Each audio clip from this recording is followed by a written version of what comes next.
last week on Indianapolis, and Thursday night we hit with a Thursday night total of the year on the Jacksonville game to go under the total. 10 NFL up for Sunday, plus the Monday Night Football from your Grandmaster, me, Joe Duffy of OffshoreInsiders.com. Let's get to some NFL picks for Sunday. Start out with Pittsburgh and San Francisco. And, of course, no better place to bet it than mybookie.ag. Use the promo code Duffy, D-U-F-F-Y. Pittsburgh is 0-2 straight up, and they're off a loss as a favorite. But that sets up a very early season overreaction angle. Remember, overreaction is very big in the NFL, even more than other sports, really all sports. You would see it. We're very excited for the NBA to start in about a month. But you're going to see some overreaction there. You see plenty of overreaction in the NFL. And the fact the Steelers are 0-2 and off a loss of favorite sets up a nice overreaction angle that favors betting on them. On the other hand, undefeated versus winless angle says go with the undefeated Niners at 57-38-3. But got to flat out tell you that's been slumping since October the 13th of 2013. That system's only 5-10. And frankly, this is not a premium play. Although, we could, by the time the game starts, we have some other information that comes in, especially with sides. But anyway, now, of course, the big story here, Mason Rudolph getting his first NFL start. And the line is about a 6-point swing. Ben Roethlisberger has not been very good this year. Mason Rudolph could really, if anything, give a nice jump start to Pittsburgh. 49ers defensive end Nick Bosa is slowed down by ankle injury, but he should play. Niners Jimmy Garoppolo, remember, there's still some more question marks about him. He's been sensational when he's healthy, but the truth is, entered the year, I think he's like 28 years old. He didn't really have that many games under his belt, but again, he just continues to play well when he's healthy. Steelers did get a nice lift on defense. They traded for Minkah Fitzpatrick from the Finns. He's expected to start. Niners with the second largest margin of cover so far in the first two games, covering by an average of 20 points per game. Teams that cover by an average of at least 18.5 or more points per game are a go against of 70, 51-4 for 57.9%. No surprise there. Again, the NFL, a big regression to the mean sport. Pittsburgh, second worst at minus 15.2 points per game. Road teams with minus 12 or worse ATS margin, a good play, 113-78. That favors the Steelers. San Francisco, 113-2 is home favorites. I'm not a big trends guy still, though. That's a pretty impressive trend. Pittsburgh, plus the 6.5 is your first free winner.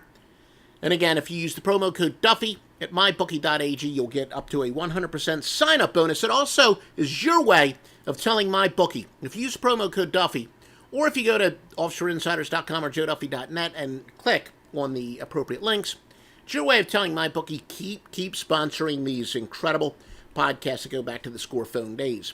Saints and the Seahawks. Teddy Bridgewater, of course, the big story here. He gets a start from the Saints. Although, we do expect a pretty lot of Taysom Hill. It's pretty obvious that Sean Payton loves Taysom Hill, and I expect to see a lot of him. But Teddy Bridgewater, I think, is the best backup quarterback in the league, and right now I think he's at least top 15 quarterback, top 20 at the worst. It's not a huge drop-off, except Bridgewater, what I love about him, he's very efficient. So he's not really built for this offense, so it's a completely different style of quarterback. I think Bridgewater is more, he's good on more like the bubble screens and hitting guys in stride, with 10 yards from the line of scrimmage, and certainly can't throw downfield the way Drew Brees can. Road teams that are off a road loss versus an opponent also off a road game under the specific circumstance that apply today. Very impressive, 86-25. Anti-splits angle that says go with the road team that is a much worse road winning percentage than the home team's home winning percentage is 209, 164-6. But you're like, Joe Duffy of OffshoreInsiders.com. It's only week 3. Again, early NFL is about overreaction. Yes, I look it up. It actually applies at a higher winning percentage in week 3. Saints have gone under 7-1 on the road. By the way, that angle I just told you about, my God, that's going to make the two of us so much money together this NBA season. That angle is fantastic in the NBA, especially when combined with some other stuff. Seattle, the third strongest public consensus in terms of percentage of bets. And those people who believe in contrarian plays, that would make the Saints a very good contrarian bet. And we're going to go with that. New Orleans plus the 4 is your free pick. The Rams and the color of crap, Rams of the Browns, fading non-elite primetime underdogs or small favorites, 115, 74, and 13. That would favor the Rams. However, fading the Super Bowl loser over the first 4 weeks of the season, little hangover theory, 48 and 25, yet 0-2 this year, of course. You know, really one of the biggest questions, the Rams, Todd Gurley, has he really gone to the rest of the pack? Gurley's a great running back and can catch the ball out of the backfield, but he has not looked good since about midway through last year. He's looked like just a decent running back.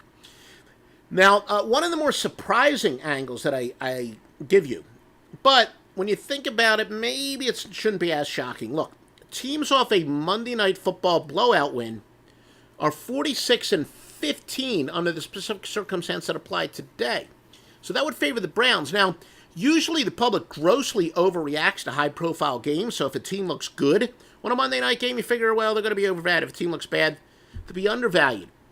So that's why I'm very surprised at that angle. And quite frankly, when I looked it up, I like to use the scientific method. I have a theory based on all my 30-something years of being in the business and betting, and I test it. But if the facts surprise me, I'm always going to go with the facts. But on the other hand, remember, the public also used to love, when I first became a professional handicapper and would listen, I was like a sponge listening to what old-timers would say. People used to love to bet against teams on a short week, so then again, maybe that angle does make a little bit of sense. Still a little bit surprised, but the facts say teams off a Monday Night Football blowout win are a very good play. Rams, the biggest